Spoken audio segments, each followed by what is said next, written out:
जब तक अशुभ नष्ट नहीं होंगे तब तक बात नहीं बनेगी। करो तो शुरू तो करो, तुम शुरू करो, व्यवस्था हो जाएगी। पहले पाप नष्ट होगा, पहले अनर्थ की निवृत्ति होगी, तब तक तुम्हें सहना होगा। जब तक तुम्हारे पाप नष्ट नहीं होंगे तब तक तुम्हारा काम नहीं बनेगा। और नाम जप करो, और नाम जप करते जे ही पाप नष्ट हुए तो यहां मृत्यु लोक के सुख की क्या बात है। आप ब्रह्मा का पद मांगोगे तो ब्रह्मा का पद भी दे देंगे, भगवान है। गंगा किनारे किनारे तो कई दिन भोजन नहीं मिला तो भूख मिटाने के लिए बालू खाए, ऐसे बालू मुंह में रख के गंगा जल से उतारा कि कुछ तो पेट में जाए, मालिक की शरण में हो जाए तो सब। यार गोस्वामी जी के सामने जब अकबर बादशाह ने ताज उतार के रखा ना, तब गोस्वामी जी ने यही कहा, जब राम का नहीं था तो टुकड़ों के लिए भटकता था, आज राम का हो तो बादशाह ताज उतार के। ये जितना नाना तो ये सब झूठा है। ब्रह्म सत्यम जगन मिथ्या। पहले उपासक को यहां से चलना होगा, और जब वो ऊंचाई पर पहुंचता है तो सर्वम खलमिदम ब्रह्म ने नानास्ति किंचन, सब कुछ वही राम है, वही ब्रह्म है, उसके सिवा कोई है नहीं। ये बात तब आएगी जब सिद्धावस्था आएगी। साधक अवस्था में हमको भावना करनी है और राग से बचना है, आसक्ति से बचना है। भावना तो सब में भगवान की करनी है, पर हमें आसक्त कहीं नहीं होना। अगर गीली लकड़ी निकाल करके और तुरंत उसमें आग लगाना चाहोगे तो नहीं लगेगी। गीली लकड़ी को सुखाना पड़ेगा, फिर उसमें आग लगेगी। तो विषयी मन को, मोही मन को प्रेम में डुबाना चाहो तो नहीं डूबेगा। वैराग्य की आग में उसे जलाना पड़ेगा।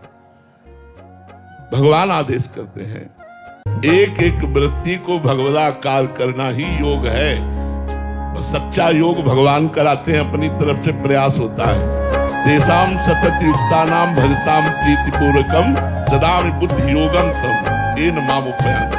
ये भगवान के वचन है गीता जी में। तेसाम सतत युक्तानाम, जो मेरे से युक्त होकर सतत प्रेम पूर्वक मेरा भजन करता है, मैं उसकी बुद्धि को योग प्रदान कर देता हूँ। भले लोक व्यवहार के कार्य करता है, लेकिन वो परमात्मा को प्रसन्न करने के लिए शरणागति पुष्ट तभी होती है जब भगवत प्रेमी महात्माओं की पहले शरण ली जाए, पहले गुरुदेव की शरण ली जाए, तब वहां से हमारी शरणागति प्रारंभ होती। वो हमें शरणागति करेंगे। हमारी सामर्थ्य शरणागति भी होने की नहीं है। हम बाणी से कुछ बोलते हैं, मन से कुछ सोचते हैं, क्रियाओं से कुछ करते हैं। जब मन, वचन और कर्म से यदि एक होना है तो किसी सदगुरु की शरण लो और उसके अनुसार चला जाए। ये ऐसी माँ है, बिना रोए नहीं देखते, थोड़ा रोना पड़ेगा, पर हम लोग रोते नहीं, हम लोग खिलौनों में खेलने लगते हैं। फेंके गए खिलौनों में राजी होकर खेलने लगते हैं, रोते नहीं कि माँ तू अपनी गोद में न लेकर ये खिलौने माया के फेंक करके मुझे खेलने में लगा दिया, मुझे नहीं चाहिए खिलौने। मैं इन्हीं खिलौनों से बचने के लिए तो आपकी शरण में आया हूं। आप भी खिलौने ही देकर मुझे फुसलाओगे, नहीं, मुझे आप चाहिए, खिलौने नहीं माया के। जैसे भी हम अपने प्रभु, बिल्कुल ठीक हो जाएगा महाराज, और कोई उपाय नहीं है। जब प्रभु पेरक बंधे, डोरी उनके हाथ में है। इंद्रियाणाम मनश्चास्मि, इंद्रियों में मैं मन हूं, यही ठीक हो जाए महाराज तो सब ठीक हो जाएगा। यही कृपा सिंधु कृपा कर दे तो सब ठीक हो जाएगा, नहीं तो बहुत गड़बड़ है। हम घसीटते हैं प्रभु की तरफ, और अहंकार में बैठे हुए ये काम को उधार घसीटते हैं भोगों की तरफ।